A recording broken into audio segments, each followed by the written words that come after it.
का कहतनी कि पलंग पर बैठल चौकी तुरंत डिमांड बा सही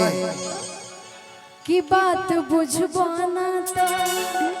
बात बुझबाना तो हो जाए नाराज राजाऊ धोखेबाज राजाऊ उड़न बाज राजाऊ छोन छोने बदले तुहरो मिजाज राजाऊ धोखेबाज। लेकिए छने छने कहे बदले खाली लइके के बदलता छने छने बदले छने छने बदले तोहरो मिजाज ये रानी की धोखेबाज ए रानी उड़न बाज ये रानी।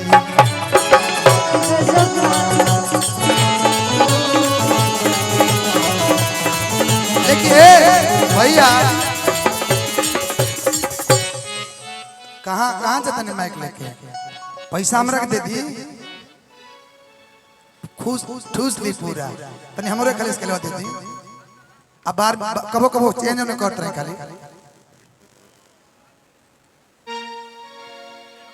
यहाँ कहनी उड़न बाज है राजा ना कि उड़न बाज राजा लेकिन हमार सुनी हम उड़नबाज नहीं की तरह के पता बा कितना माने नहीं हम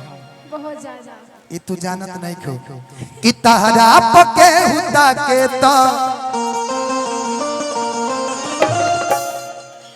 कि तहरा पके हुदा के तो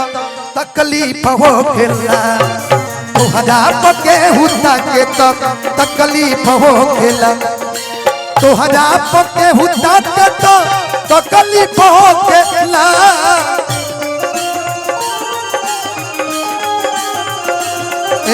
तोहरा पके हुदा के तो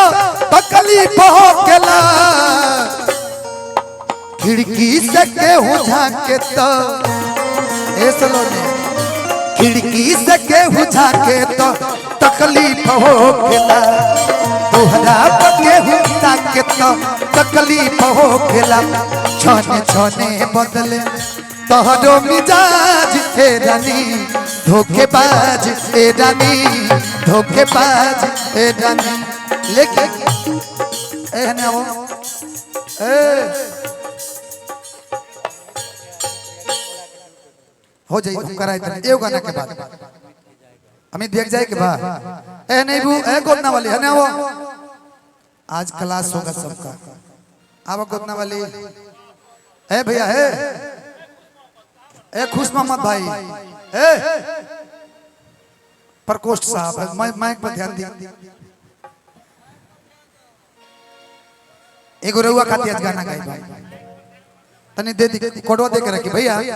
सब भिखारी भैया मेरे ही लिए आपके लिए से सब मेरे लिए रहता है। तनी है ना पीछे घूमबू भाई बटरफ्लाई कहाँ बनवैलू हो हाँ तनी मनी निचवा गए तो इंडिया गेट पर बन गई रही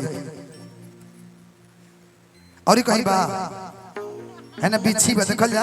है देखाबो गोदना पे एगो गीत बा के गोदना को दोइले बा है ना चाची ए मौसी को दोइले बड़ो देखा मौसी खाली हंसतिया मार मुधई के रे ई सुगिया ए कहां कहां कहां जी अच्छा एगो फैशन हो गइल बा गोदना के आ गोदना के तो फैशन ठीक बा पता ना ढोड़िया में कहां से कील ठोकवा ले तरी से सही बात बा कहां के सलोनी जी अच्छा बानिया ने ओइ जब तो ओहो जले ठीक बा जितना विदेशी बाड़ी सा इंडिया में भी ठीक बा जीभिया में एगो कील ठोकवा ले तरी से ओहो जो ठीक बा एगो है ओठवा पर ओठ काट पगलोट काट एगो ओठो में खोस ले तरी से ई कौन फैशन हरे कत सब मोहब्बते फैशन आ दूर तोरा फैशन के मुंह मरलो ई कौन मोहब्बते फैशन हो अच्छा अगर हस्बैंड गलती से चल जावे हैंगा क दे तो ओकरो हल जाए एगो गीत तार गोदना देख के गावे के मन शुरू में कहले से, लेकिन अब गाय तनी राजन भैया तनी हमरा के एगो बैग दे दी कौन होखे तो मामा ई बैग दे बुहा तो एगो गमछा दे दी दिन यहां गमछो जे माने इतना हम खत्म थोड़ी बनी लेइयो के चले तो कोनो बात थोड़ी बा ना ना ना ना ना ना अजीत भैया हम देखने ना माफी चाहते हैं, वो बानी जब ना हम खाना खाए चल रहे हैं, माफी चाहते हैं, भूख बड़ी तेज लग रही है।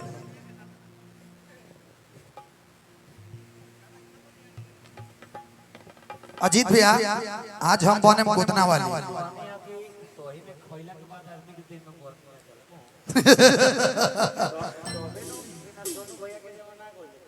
हाँ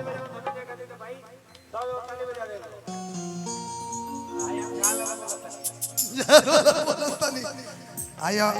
अजीत आनंद भैया झाल वाला ना